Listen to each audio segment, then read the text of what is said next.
How's it going, ladies and gentlemen? My name is Michael Thurville, photojournalist and sociologist here at VEDA World News. Now, I started off as a fashion photographer, believe it or not, before I crossed over to photojournalism.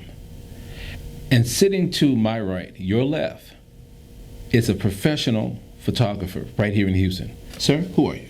Yes, my name is Darnald Kimball Jr. Okay. I'm affectionately known as Darnald Jr. And the name of my company is called Darnald Jr. Productions. They call me the best darn photographer in Houston. Wait, now that's a lot. First off, why do they say that? The best darn photographer. Well, it's just a play on my name. Darn. Okay. Darnald. I thought maybe you done some aerial photography or something like that. Okay. So, we recently had a guest who not only spearheads Operation Turkey right here in Houston, but she does so much. She wears a lot of hats. Miss Wilson. Yes. Why do you support her?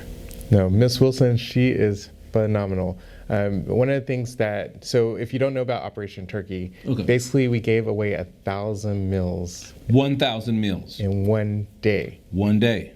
And not only, the people didn't come to us, guess what? We delivered the meals to their house. So you actually delivered meals? I didn't, but she did. She's the one that spearheaded everything. I was just behind the scenes taking the pictures, making sure she looked good in the limelight.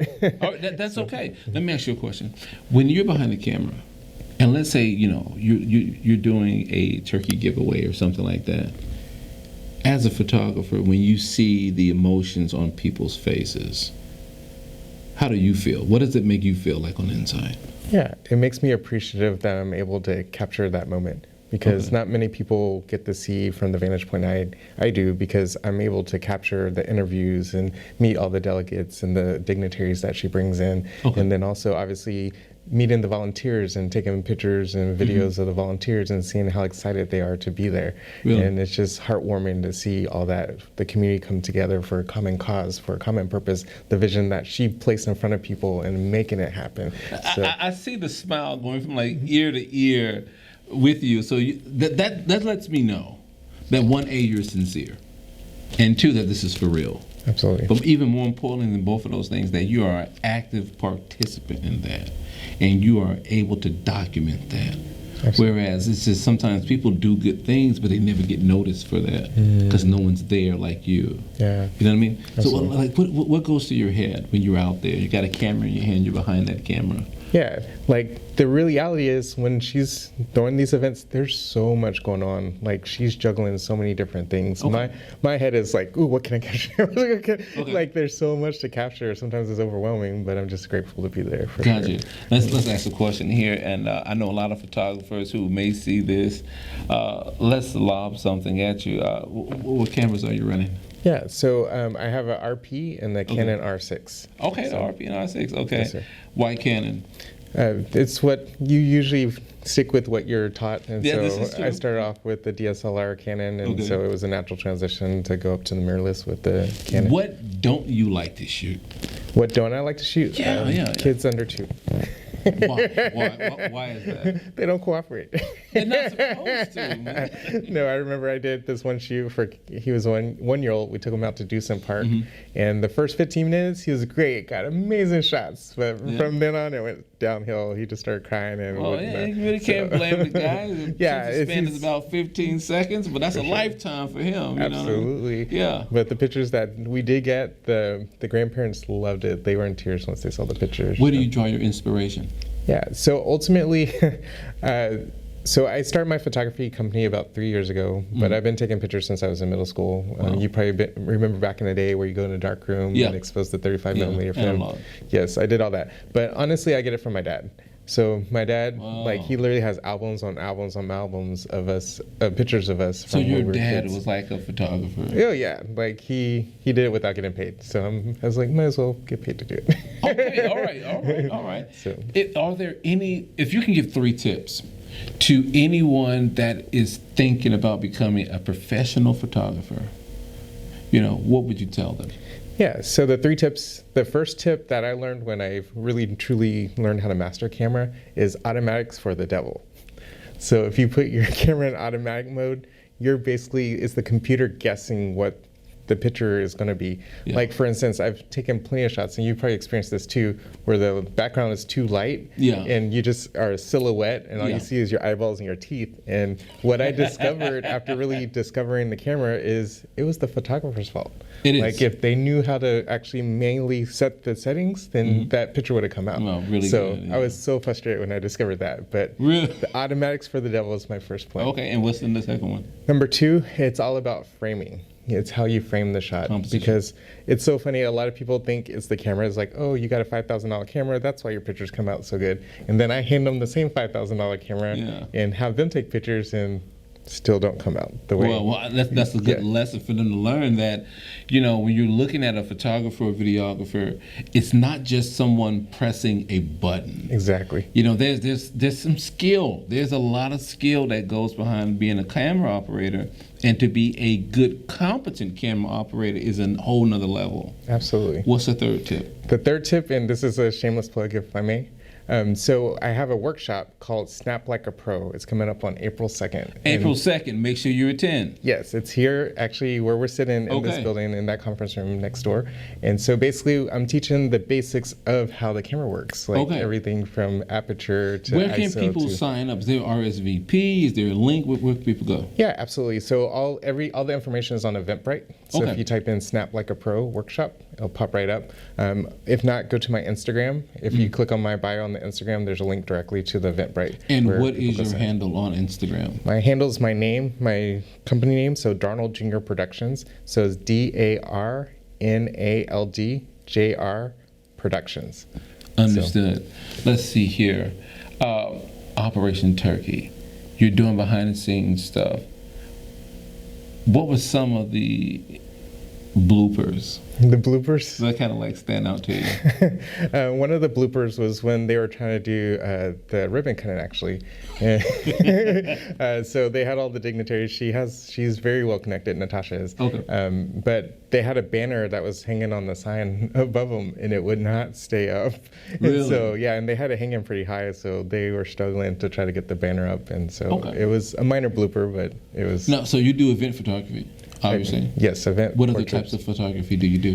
So I have a wedding coming up, so I'm excited to do weddings. I love taking headshots, so corporate headshots especially, so we could get them in, get them out, and have them look amazing for their LinkedIn, for their Instagram bio, etc. And so almost anything right now. I do real estate, so I am drone certified. So I got my Part 107, and so what was that course like? So ironically, I bought a course and I didn't use it. So I actually went on YouTube and I just watched a whole bunch of YouTube videos, and it was sufficient enough to pass the test. Get out! What kind of questions are on the test? So you're basically learning how to become a pilot, essentially. So you have to learn how to read the maps, especially like where the airports are, how high you could go, the elevation on the map, etc. And then the biggest thing for drones and pilots especially is where to fly and where you can't fly, because you can't fly a drone too close to airport.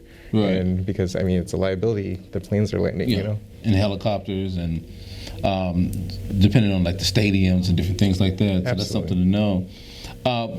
What do you think people don't know about being a drone pilot? They don't know.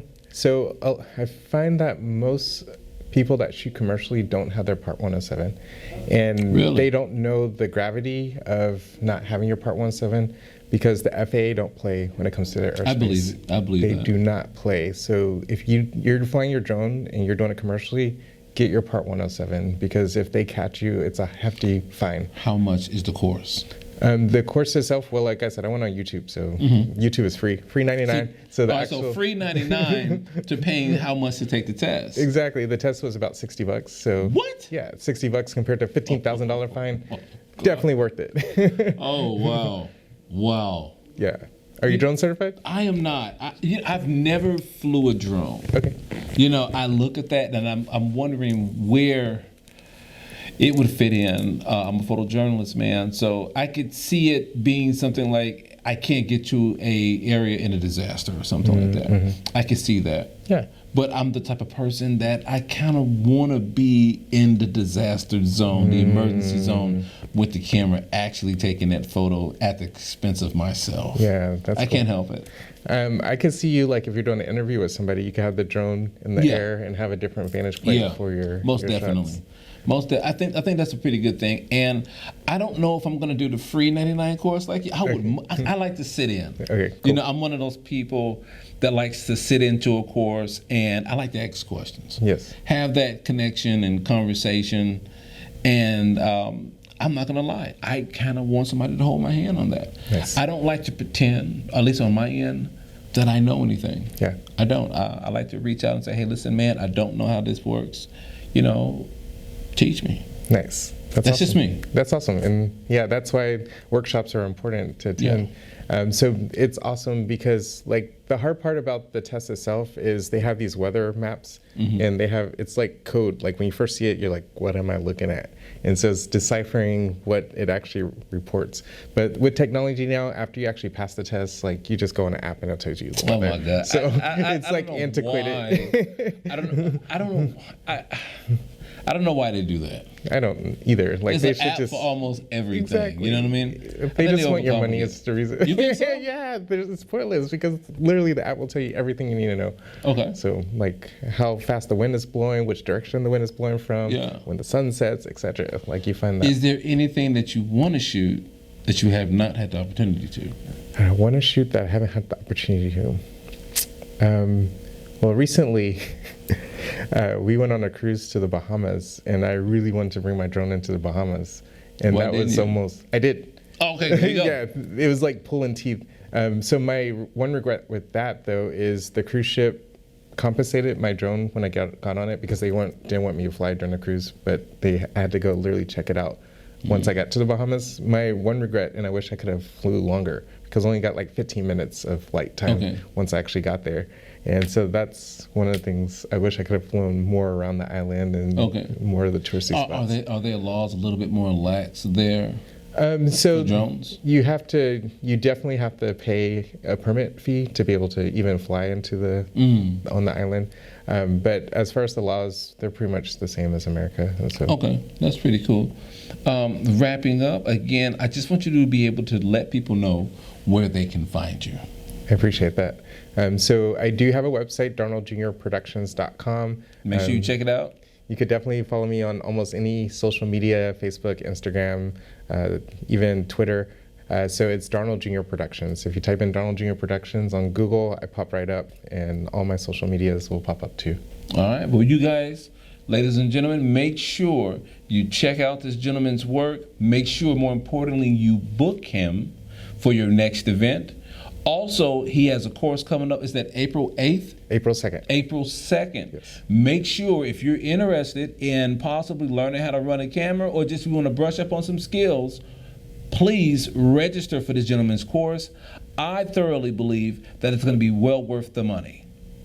My name is Michael Thurville, photojournalist and sociologist here at VEDA World News. See you in the next segment.